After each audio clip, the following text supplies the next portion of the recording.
అస్మద్గురుభ్యో నమః. శ్రీమతే రామానుజాయ నమః. ముకుందమాల స్తోత్రంలోని శ్లోకముల అనుసంధానం 11వ శ్లోకం నుంచి 20వ శ్లోకం వరకు. మాభిర్మందమనో విచింత్య బహుదాయామిశ్చిరం యాతనాః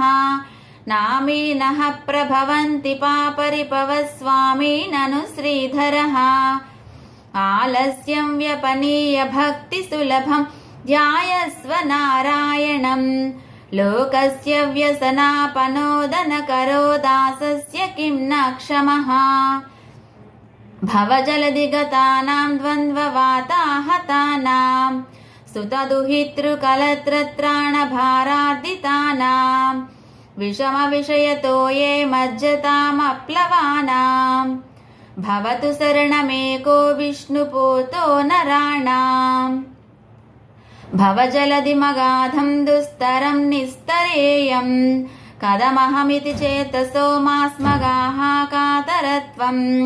సరసిజదృశి దేవే తావకీ భక్తిరేకా నరకవిధి నిషణ్ణా తారయిష్యత్యవశ్యం తృష్ణాతో ఏ మదన పవనోద్ధూతమోహోర్మిమాలే దారావర్తే తనయ సహజగ్రాహ సంగాకులే చ సంసారాకే మహతి జలదౌ మజ్జతాం నస్త్రిధామన్ పాదాంభోజే వరద భవతో భక్తినావం ప్రయచ్చ మాద్రాక్షం క్షీణ పుణ్యాన్ క్షణమపి భవతో భక్తిహీనాన్ పదాబ్జే మాశ్రౌషం శ్రావ్య బంధం తవ చరితమపాస్యాన్యదాఖ్యాన జాతం మాస్మార్షం మాధవత్వామపి భువనపతే చేతసాపహ్నువానాన్ మా భువన్ త్వత్సపర్యావ్యతికరరహితో జన్మ జన్మాంతరేపి జిహ్వే కీర్తయ కేశవం మురరిపుం చేతో భజ శ్రీధరం పాణిద్వంద్వ సమర్చయాచ్యుత కదాహ శ్రోత్రద్వయత్వం శృణు కృష్ణం లోకయలోచనద్వయ హరేర్గచ్చాంగ్రియుగ్మాలయం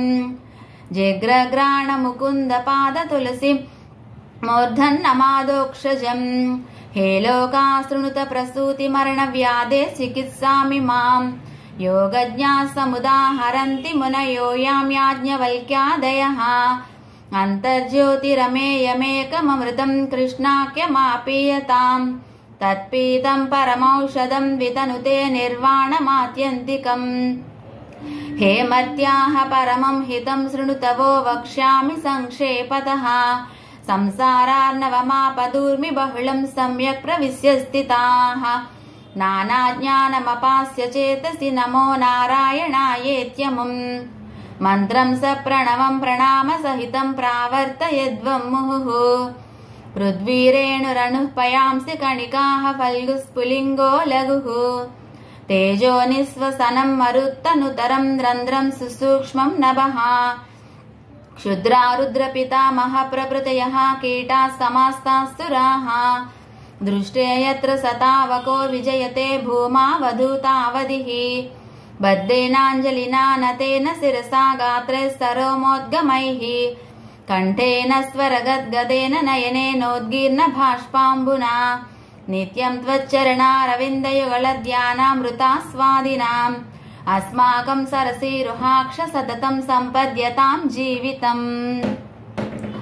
ఆళ్వార్ ఎம்பெருமானார் ஜியர் ஆச்சாரிய திவ்ய திருவடிகளே சரணம். அடியன் ராஜலட்சுமி ராமானுஜதாசி, ராஜமன்றி.